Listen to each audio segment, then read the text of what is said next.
Dollar সংকট কাটাতে ভারত বাংলাদেশ সরকারের যৌথ সম্মতিতে আমদানি পণ্যের এলসি রুপিতে উদ্বোধনের ১৪ দিন পর বেনাপোল বন্দর দিয়ে ভারত থেকে প্রথম চালান আমদানি হয়েছে।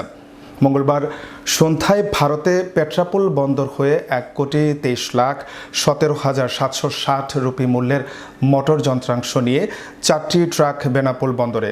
বর্তমান ডলার সংকটের এ বাজারে রুপিতে আমদানি ব্যয় পরিশোধ বাণিজ্যকে সহজ ও সাশ্রয়ী করবে। বৈশ্বিক মন্দার কারণে যে ডলারের সংকট ছিল, এই ডলারের সংকটের কারণে রুপিতে যে এলসিতে পণ্য আমদানি হচ্ছে, তাতে ব্যবসায়ীরা মনে করে যে রুপি একটা ব্যবসার মধ্যে একটা বড় ধরনের ভূমিকা রাখে।